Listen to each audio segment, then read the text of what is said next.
সামাজিক যোগাযোগ মাধ্যমের যুগে সেলফি এখন অনেকের জীবনের অপরিহার্য অংশ, কিন্তু এই ছবি তোলার নেশায় বহু মানুষের প্রাণ কেড়ে নিচ্ছে।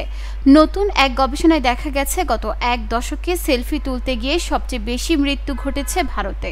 তালিকার দ্বিতীয় স্থানে রয়েছে যুক্তরাষ্ট্র ভিত্তিক দ্য বারবার ল ফার্ম সম্প্রতি গুগল নিউজে প্রকাশিত বিভিন্ন প্রতিবেদন বিশ্লেষণ করে 2014 সালের মার্চ থেকে 2025 সালের মে পর্যন্ত সেলফি সংক্রান্ত দুর্ঘটনার বৈশ্বিক তথ্য তুলে ধরেছে।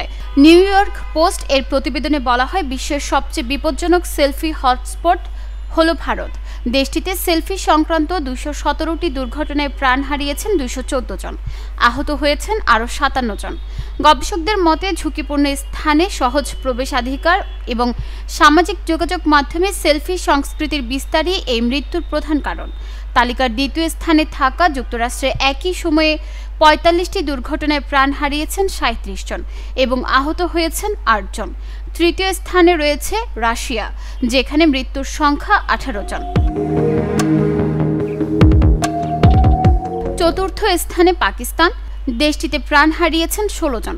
পঞ্চম স্থানে থাকা অস্ট্রেলিয়ায় প্রাণ হারিয়েছেন 13 জন এবং আহত হয়েছেন 2 জন।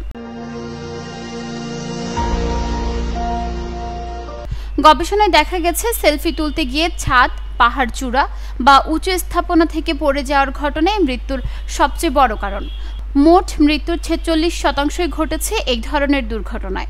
সম্প্রতি ইউরোপের বিভিন্ন দেশেও এই ধরনের মর্মান্তিক ঘটনার নজির পাওয়া গেছে। গত মে মাসে ক্যানারি দ্বীপপুঞ্জে একটি হোটেলের 8ম তলা থেকে সেলফি তুলতে গিয়ে পড়ে প্রাণ হারান 48 বছর বয়সী এক ব্যক্তি। চলতি আগস্টে গ্রিসের রাজধানী এথেন্সে মাউন্ট লাইকা সাবেতুস পাহাড়ের একটি গির্জায় সেলফি তুলতে গিয়ে ঝড়ো হয় প্রাণ হারান এক পর্যটক। বিশেষজ্ঞদের মতে, সেলফি এখন কেবল ব্যক্তিগত আনন্দের জন্য নয়, সামাজিক স্বীকৃতি বা অনলাইনে দৃষ্টি আকর্ষণের মাধ্যমেও পরিণত হয়েছে। ফলে মানুষ ঝুঁকি নিয়ে সেলফি তুলতে যাচ্ছেন এবং সেই ঝুঁকি অনেক ক্ষেত্রে মৃত্যুর কারণ হয়ে দাঁড়াচ্ছে।